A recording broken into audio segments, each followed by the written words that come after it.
अस्सलामु अलैकुम वरहमतुल्लाहि वबरकातुहू। कभी आपने हमने किसी ने भी ये बात को सोचा है कि दुनिया में कंटिन्यूस इतने सारे मजहब क्यों बन पाए, ये इतने सारे मजहब कैसे डेवलप हो गए?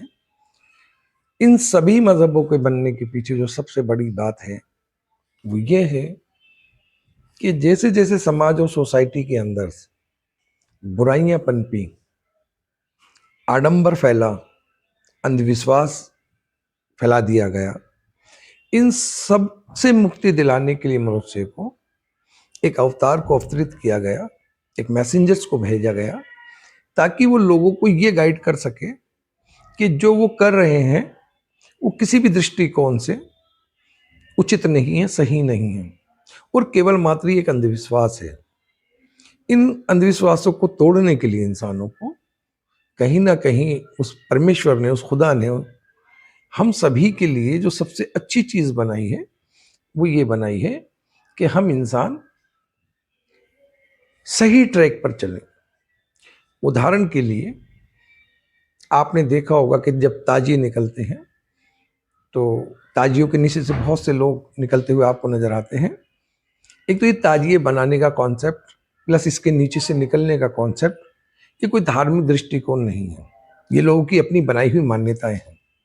ठीक इसी तरीके से कोई बुजुर्गान दीन की आप देखते हैं आस्थानें होते हैं, कब्रें होती हैं या उनके मज़ारात होते हैं, वहाँ पर जाना ना जाना, शिर्क होना ना होना, अभी इस टॉपिक को छोड़कर हम इससे पहले एक बात ये कहें कि इस पूरे सिस्टम के अंदर कहीं ना कहीं शरीयत के खिलाफ कुछ अमल नजर आते हैं।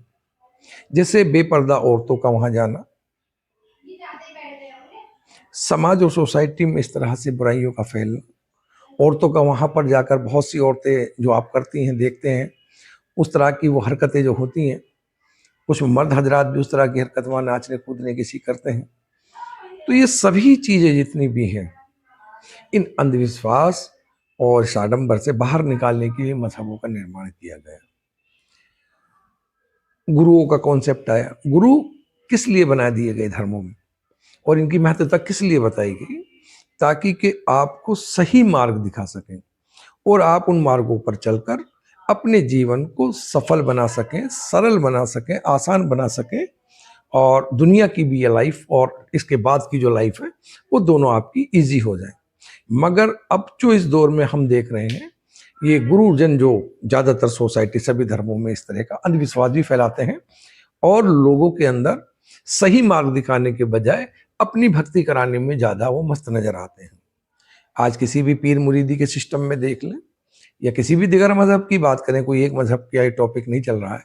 यहाँ बात चल रही है कि धर्म इंसान को अंधकार से निकालने का नाम है, वो इंसान को बुराइयों से बचाता है और जो डर बिना मतलब का इंसान को क्रिएट करवा दिया जाता है कि अगर आप ये नहीं करेंगे तो आप एक नुकसान में पड़ जाएंगे, आप वो नहीं करेंगे तो फला नुकसान में आप पड़ जाएंगे।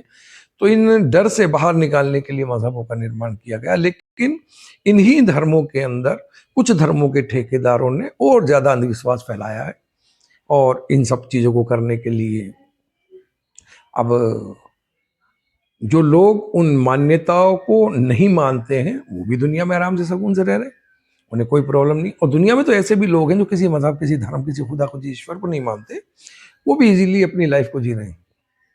तो यहाँ पर अंधविश्वास के चलते हुए लोगों ने अपनी जिंदगियों में दुश्वारियां पैदा कर ली हैं, अपने ऊपर बहुत से ऐसे अमल, बहुत सी ऐसी चीजों को लाजिम कर लिया जो उनके ऊपर धर्म और मजहब ने कभी भी नहीं थोपे थे। दुनिया के अंदर लगातार ये देखा जा रहा है कि ईश्वर का नाम लेकर, अवतारों का नाम लेकर, पैगंबरों का नाम लेकर, गुरुओं का नाम लेकर लोगों ने बहुत सी चीजों को ईजाद कर दिया गया है और बहुत से उनके नाम ले लेकर ये कहा कि फला उन्होंने ये कहा, फला उन्होंने ये कहा, खुदा ने ये कहा, जबकि वो खुदा, वो पैगंबर और वो गुरुजन जानते हैं कि उनमें से किसी ने भी कभी भी इंसान को कोई ये बात नहीं कही है। भला ये कैसे हो सकता है कि मजहब इंसान को अंधा और अंधविश्वासी बना दे, जबकि धर्म का निर्माण इंसान को इन सब चीजों से निकालने के लिए किया जाता है। आज छोटे छोटे बच्चों से लेके बड़े बड़े बूढ़ों तक को भी अगर आप देखते हैं, कहीं ना कहीं किसी ना किसी अंधविश्वास में वो आपको नजर आते हैं।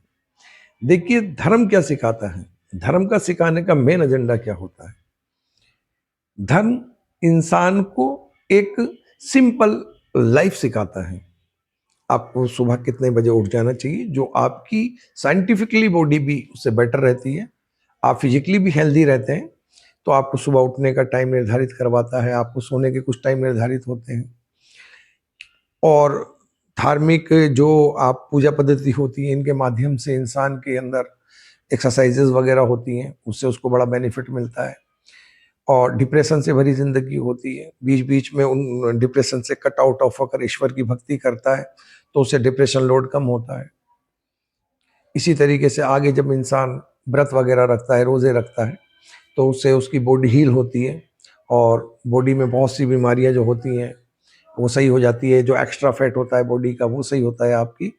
तो इस तरह की बहुत सारी चीज़ें आप देखते हैं कि आपको उससे बेनिफिट्स मिलते हैं। ये सारे के सारे बेनिफिट जनरेट करने के लिए मजहबों का निर्माण किया गया। लेकिन अब जो इस दौर में आप देख रहे हैं, वो ये नहीं हो रहा है। अब चल रहा है खेल राजनीति प्लस धर्मों का। राजनीति और धर्म पूरी दुनिया के ऊपर हावी है, और धर्म की आड़ में राजनीति और राजनीति की आड़ में धर्म, ये दोनों चीजों का ऐसा संगम बन चुका है कि लोग इस बात को भी समझ ही नहीं पा रहे हैं कि आपकी लाइफ को इजी की बजाय इतनी मुश्किलों में क्यों डाला जा रहा है, ताकि लोग अपनी धार्मिक पुस्तकें ना पढ़ सकें। आप धार्मिक पुस्तक पढ़ें, देखें, जैसे जैसे आप अपनी धार्मिक पुस्तकों का अध्ययन करते हैं, आपके अंदर के सारे अंधकार मिट जाते हैं।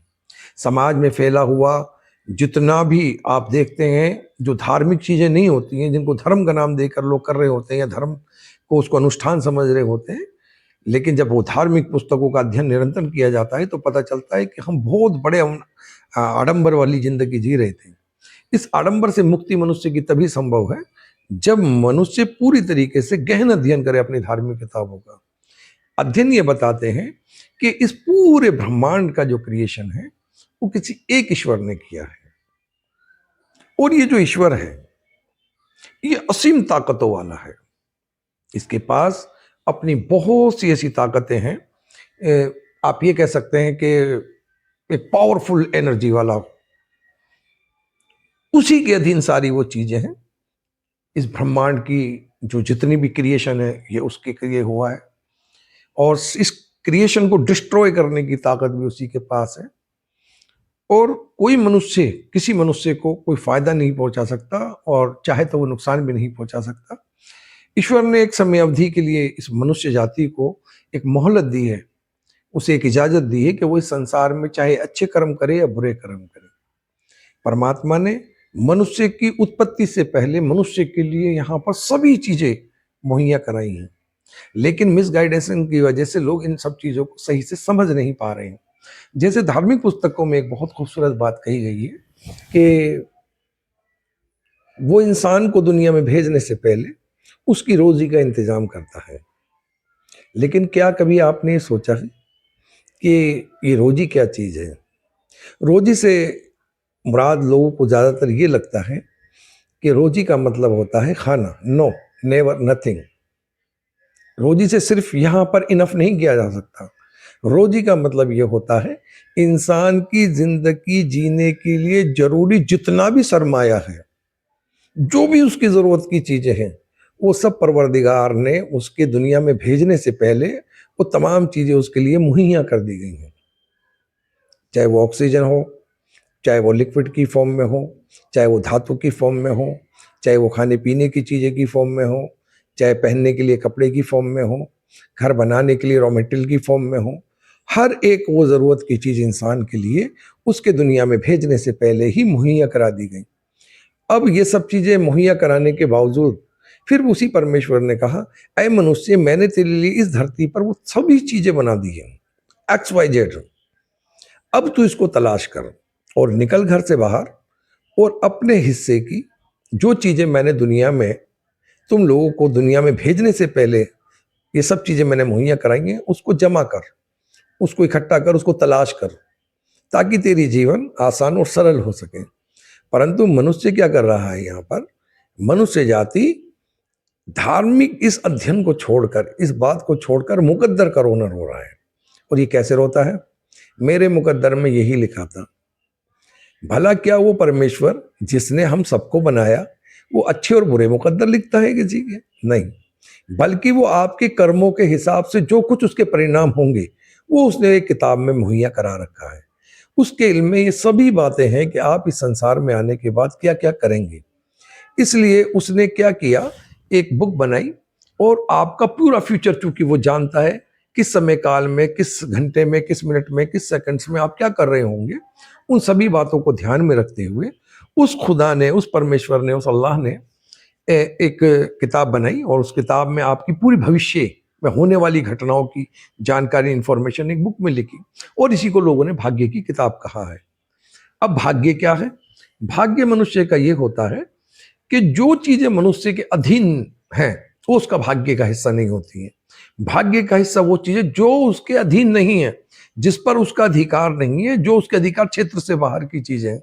जैसे एग्जाम्पल टू से, मनुष्य का इस संसार में आना, जब मनुष्य इस संसार में आता है तो ये मनुष्य खुद तय नहीं कर सकता कि उसे संसार में जाना या नहीं जाना। जाना उसका भाग्य है, धरती पर आना उसका अपना एक भाग्य है। अब वो किस देश में पैदा होगा ये डिसीजन मनुष्य खुद नहीं ले सकता, ये पावर्स खुदा के पास है, ईश्वर के पास है। तो वो जो डिसीजन लेता है, अल्लाह जो परमेश्वर जो डिसीजन ले रहा होता है, वो डिसीजन उसका मुकद्दर है उस बंदे का। किस घर में पैदा होगा, किस कुल में, किस जाति में, किस वर्ण में वो पैदा होगा और किस भाषा में वो पैदा होगा, वो अमीर के घर पैदा होगा, गरीब के घर पैदा होगा, ये अधिकार क्षेत्र से बाहर है इंसान की। तो ये उसका मुकद्दर बना के दुनिया में इंसान को भेजा जाता है। पैतृक संपत्ति ये एक मुकद्दर का हिस्सा है, लेकिन उसके बाद की जो जनरी है वो आपके कर्मों का लेखा जोखा है कि आप अपने कर्मों से उस पैतृक संपत्ति को कितना बढ़ाते हैं या कितना घटा देते हैं, या नॉन पैतृक अगर कोई संपत्ति नहीं मिलती है तो उसके बाद आप अपनी मेहनत से उसको कितना ज्यादा क्रिएट करते हैं। अंधविश्वास होना और विश्वास का होना दो अलग चीजें हैं। विश्वास इस बात का होना चाहिए कि जो अच्छे मैं कर्म करता हूं इसका फल निश्चित रूप से अच्छा ही होने वाला है। परंतु अंधविश्वास ये होकर के घर में हम बैठे रहें और परमात्मा पे भरोसा रखें और ये कहें कि मेरा मुकद्दर खराब हो गया, नहीं। इस मुकद्दर के पीछे कहीं ना कहीं आप और हमारी कोई एक ब्लेंडर मिस्टेक है। उस ब्लेंडर मिस्टेक को जब हम समझ जाएंगे तो हम जीवन को और आसान करेंगे।